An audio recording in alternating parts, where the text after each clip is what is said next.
Neste momento, Deus, através desta emissora, leva até você mais um programa de fé, com mensagens, hinos e orações a seu favor.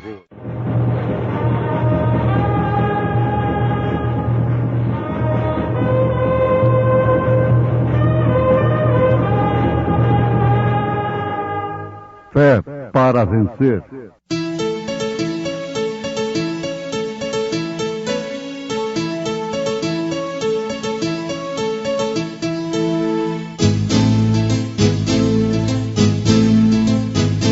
Mensageiro Deus enviou seu profeta, seu profeta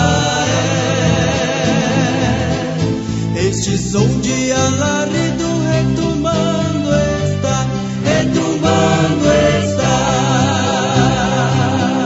E as águias de Deus, já voando estão.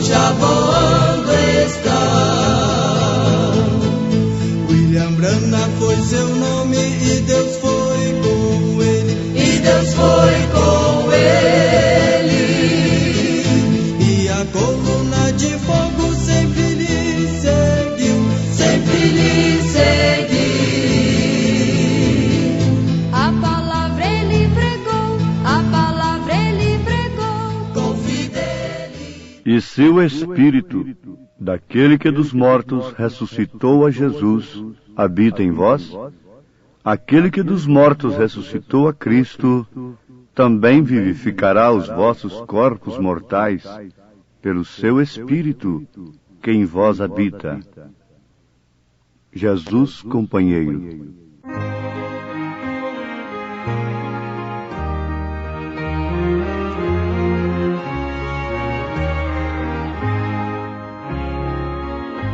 Na estrada da vida, de estranhos mistérios, fiel companheiro é Cristo Senhor, presente e constante ao longo da estrada. Jesus companheiro me anima com amor. Não estou sozinho, eu tenho um amigo. Em meio aos perigos, presente ele está, não me desampara. Em meio à jornada, Jesus companheiro comigo estará.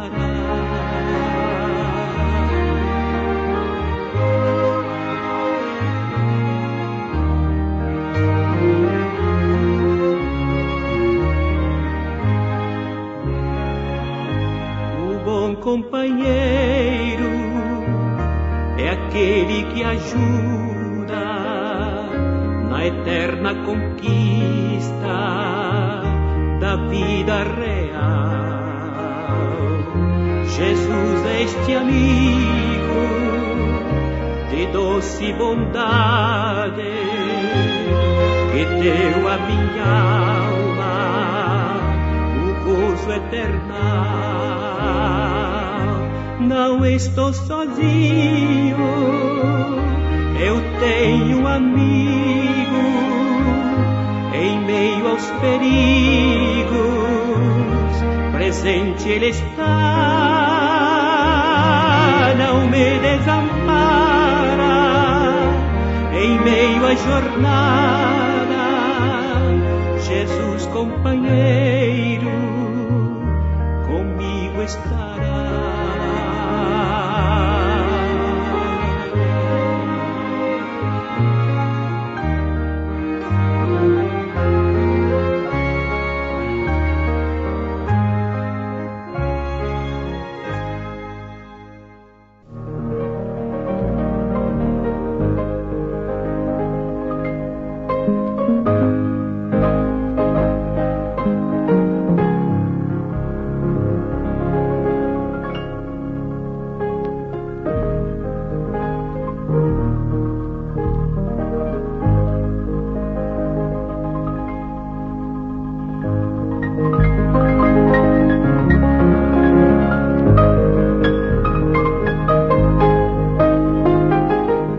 Coisa boa, ouvintes, da gente sempre meditar é aquilo que é realidade. Ocupar a mente com castelos na areia é o tempo mais perdido que a pessoa pode ter aqui na Terra. É ilusão, é miragem. Nós devemos ocupar a nossa mente com coisas reais.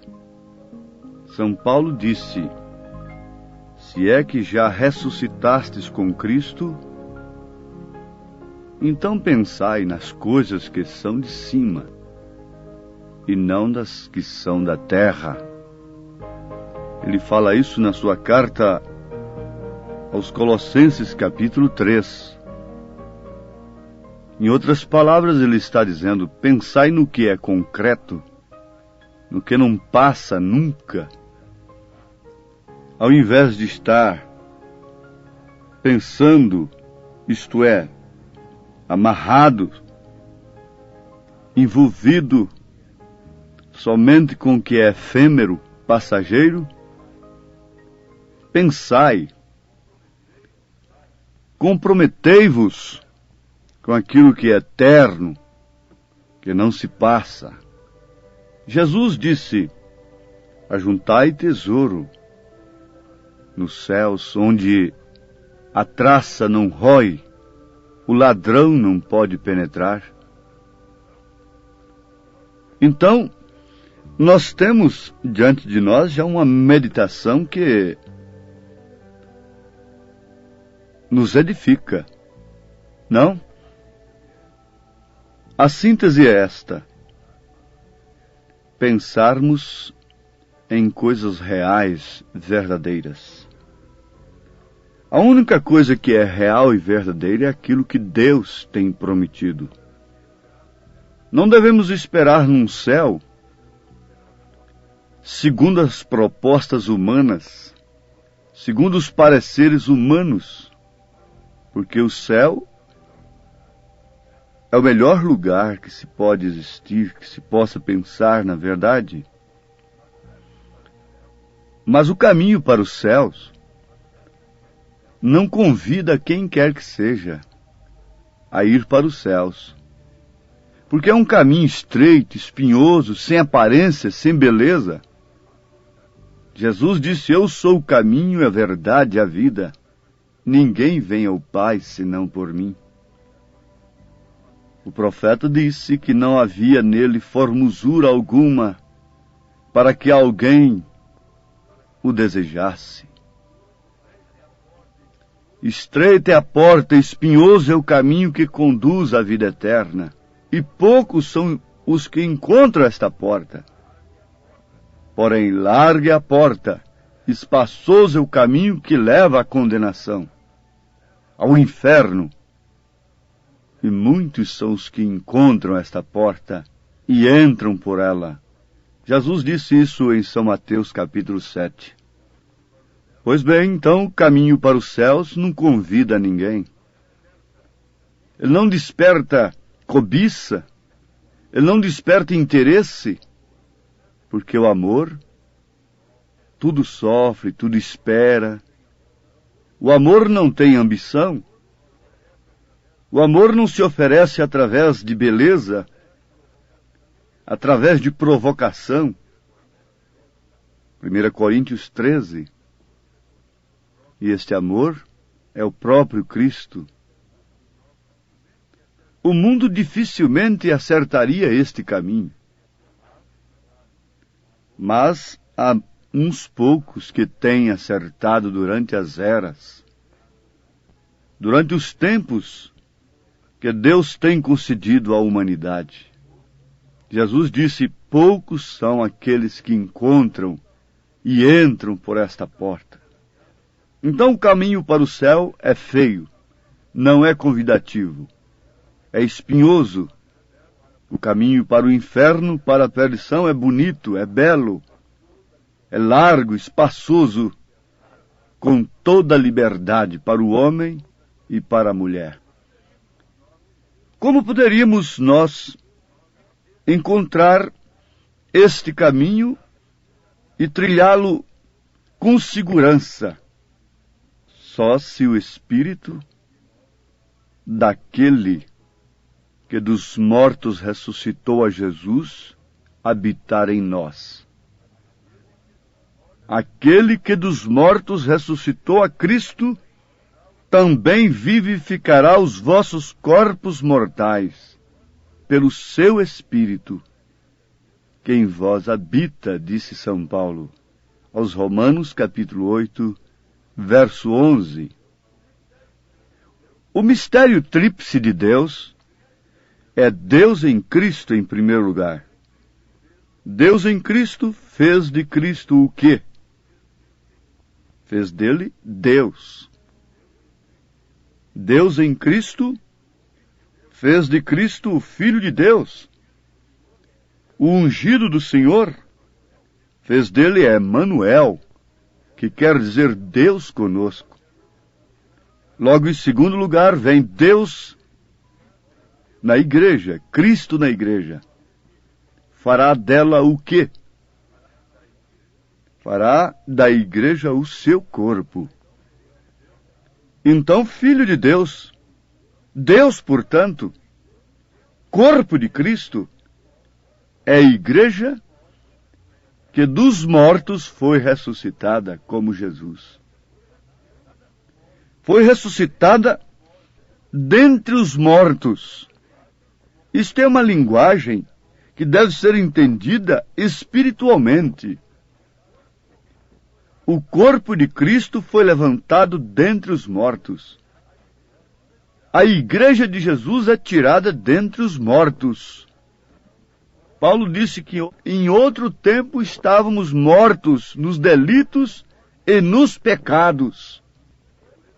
E quando esse Espírito que trouxe Jesus dos mortos nos vivifica, então aí está uma ressurreição espiritual. Aí está o novo nascimento, quando as coisas velhas se passam e tudo se faz novo. Agora então você pode preferir, agora você vai preferir, por escolha do seu coração, por desejo da sua alma, o caminho espinhoso. Vai preferir a porta estreita, porque aquele que é vivificado pelo Espírito Santo enxerga além do curso desta vida. Enxerga além do curso deste caminho. Enxerga o final dele, porque o poder vivificador do Espírito Santo nos mostra além deste curso desta vida. Paulo disse, sendo um homem vivificado pelo Espírito Santo, ele disse, porque para mim tenho por certo que as aflições deste tempo presente não são para comparar com a glória que em nós há de ser revelada. Aos Romanos, capítulo 8, verso 18. Vale a pena isso ser repetido, não? Porque para mim tenho por certo que as aflições deste tempo presente não são para comparar com a glória que em nós há de ser revelada. Em outras palavras, o apóstolo está dizendo que o poder vivificador do Espírito Santo mostrou, abriu seus olhos, tirou-lhes as escamas, para que ele pudesse enxergar além das aflições, além do curso desta vida, além dos jejuns, além dos açoites, além das cadeias, além da fome, da nudez, do perigo nos mares, além do perigo entre falsos irmãos. Paulo enxergava o fim do caminho a ponto de dizer que estava em aperto, que não sabia se partia ou se ficava com os irmãos, porque ele disse: estar com Cristo é muito melhor. Isto é enxergar além do curso desta vida, além deste caminho de aflições. Mas quem faz isto é o poder vivificador do Espírito Santo. Vivificar. Esta palavra quer dizer trazer dos mortos à vida. Vivificar uma coisa que estava morta. Trazer à vida uma coisa que estava morta. Isto é vivificar. O Espírito Santo vivifica o poder da ressurreição no coração do crente, e ele se assenta sobre este poder, como Rebeca assentou-se sobre o poder do camelo, que a transportou para o encontro do seu noivo. Eu não sei como foi o curso do caminho. Eu não sei se ela sofreu calor do deserto. Naturalmente sofreu. Ela deve ter enfrentado alguma tempestade de areia e qualquer outra dificuldade. Mas a sua decisão foi: além desse deserto, além deste curso, encontrar-me-ei com meu noivo, com aquele que me sustentará nos seus braços, que me dará o seu nome, que fará de mim sua esposa. Oh, ouvintes, isto não é apenas um conhecimento literário, teológico, religioso. Isso deve ser uma experiência experimentada. É certo que Deus não pode vivificar aqueles que, tendo comichão nos ouvidos, amontoaram doutores para si conforme suas próprias concupiscências. Mas a estes que clamam de dia e de noite pela revelação da salvação nesses dias de uma era moribunda, confusa e desastrada pelo espírito do engano religioso, ou pelo engano do espírito religioso. Sim, a estes que clamam e esperam como Simeão esperou até que seus olhos pudessem ver a salvação.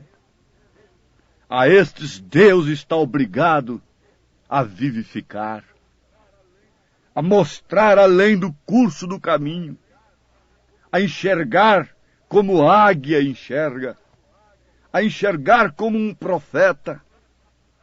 João, o revelador do Apocalipse, foi cheio do poder vivificador do Espírito Santo. E quando ele se encheu deste poder vivificador, depois de cair como morto aos pés de Jesus, ao ver a sua sétupla glória, então o que aconteceu? Ele se pôs de pé, pela própria força, pelo próprio poder de Jesus Cristo, e viu o fim desde o princípio. Ele pôde contemplar a Santa Jerusalém, de jaspe luzente. Ele pôde contemplar a vitória dos mártires. Ele pôde contemplar a vitória de todos aqueles que não usaram suas próprias armas, como Davi, mas venceram pelo sangue do Cordeiro e pelo testemunho de sua palavra. Isaías, no Velho Testamento, foi cheio do poder vivificador, a ponto de ver, centenas e centenas de anos adiante. Isso é que faz o poder vivificador. Ver uma virgem conceber, dar à luz um filho, cujo nome é maravilhoso, príncipe da paz, conselheiro, pai da eternidade, Deus forte. Ele não viu segunda pessoa, terceira pessoa, ele viu o Pai da eternidade em Jesus, ele viu Deus forte em Jesus. Isso são olhos de profeta, olhos de águias, olhos vivificados pelo poder vivificador do Espírito Santo.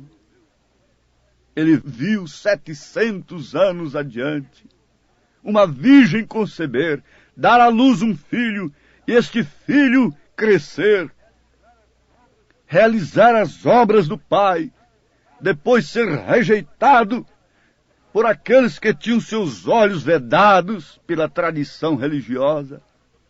Ele viu no seu capítulo 53, este filho sendo um homem de trabalhos, um homem de dores, indesejável. A quem? A Maria Madalena? Não. As damas excelentes de então, ele era indesejável. Indesejável é Caifás, a Anás, aos líderes religiosos, mas desejável a um ladrão sedento de perdão, de salvação, desejável a um cego que mendigava, desejado pelo coxo aleijado que nunca tinha podido andar, desejado das nações, mas por quem? Todas as nações desejam Deus. Todas as nações desejam Deus, mas na forma que elas compreendem Deus. Eles não desejaram Deus na forma que ele se manifestou. Mas Isaías viu tudo isto, o viu crucificado, levando sobre si as nossas transgressões, carregando sobre si as nossas dores, viu as pisaduras no seu corpo, viu a Jesus caminhando como ovelha muda para o matador, o que fez o poder vivificador do Espírito Santo a Isaías 700 anos antes, viu o milênio. Isaías escreveu a Bíblia toda. Ele escreveu desde o princípio até o fim, vendo o passado, o presente e o futuro. Isso é que faz o poder vivificador. Isso é que enche o coração de uma jovem, de um jovem, de uma mulher, de um homem. E por isso não troca o que está enxergando lá adiante pelo presente. Moisés não trocou. O presente é que ele seria um faraó, mas o futuro é que ele seria uma múmia apenas. Se ele não tivesse escolhido sofrer com o povo de Deus no deserto, escolha pelo poder vivificador do Espírito Santo. O presente lhe oferecia um título de faraó, poder terreno, mas o futuro era uma múmia apenas. Mas o que ele escolheu no presente foi sofrimento, foi uma porta estreita, foi um caminho espinhoso. Mas o futuro, ser uma múmia? Não. Aleluias! Ele pôde ser visto no Monte da Transfiguração. Você um dia será visto pelo mundo, na Transfiguração, no grande monte do Senhor. Um dia Deus revelará sua esposa ao mundo, para julgar o mundo. 1 Coríntios capítulo 6. Deus vos abençoe, Deus vos vivifique com esse poder vivificador do Espírito Santo, para que cada um possa enxergar além do sofrimento, das aflições, do curso deste caminho estreito e espinhoso, glória eterna, vida eterna, gozo eterno, em nome de Jesus Cristo. Amém.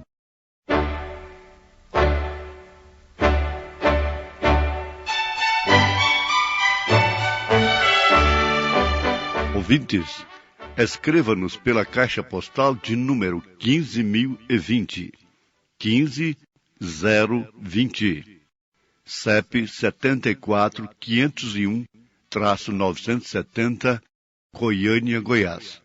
O nosso endereço na internet é www.apalavraoriginal.org.br.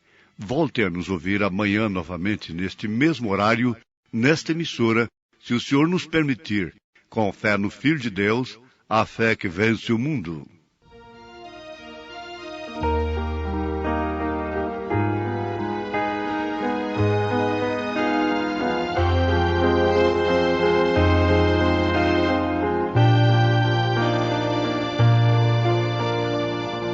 Eu preciso de ti, ó Senhor,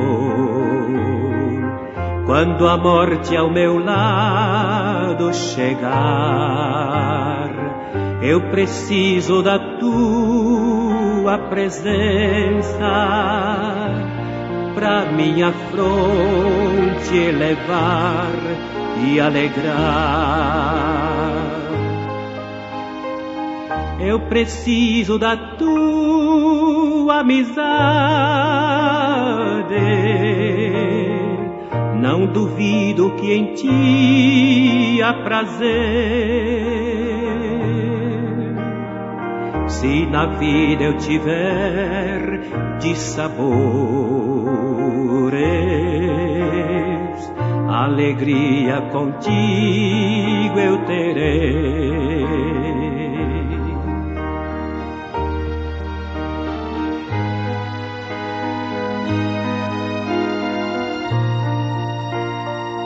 Eu preciso sentir teu amor quando o mundo me abandonar.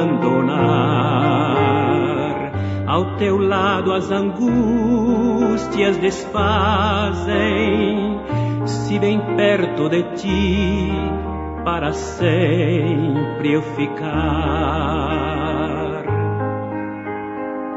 Eu preciso da tua amizade, não duvido que em ti há prazer. Se na vida eu tiver dissabores, alegria contigo eu terei.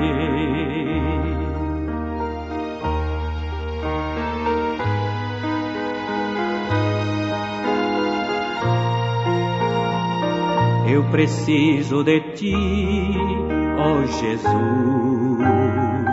és o amigo na tribulação.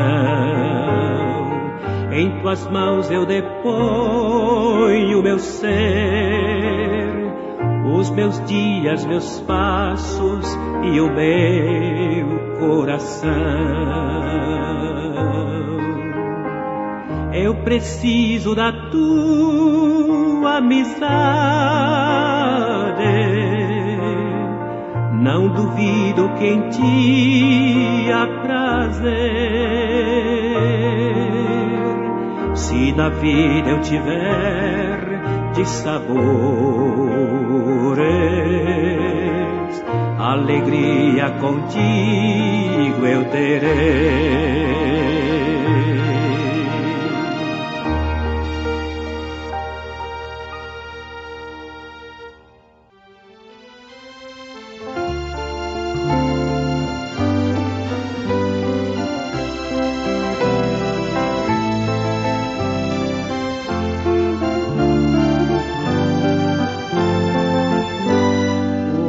Sem Deus é alma em tormento, é alma sem paz. É como um perdido nas ondas revoltas de um furioso mar. O homem sem Deus é alma insegura que não se refaz, como a folha murcha que caiu do ramo e não pode voltar. O homem sem Deus é alma em tristeza, caminhando sozinho. Embora lutando, sempre é derrotado, não vence jamais. É um barco sem leme, perdido sem rumo, bem longe do cais. Mas quando esse homem olhar para Jesus e compreender que Cristo é o caminho de paz, segurança e que alegra ao viver. Então passará a ter alegria nos caminhos seus, porque viverá uma vida de paz nos braços de Deus. Porque viverá uma vida de paz nos braços de Deus.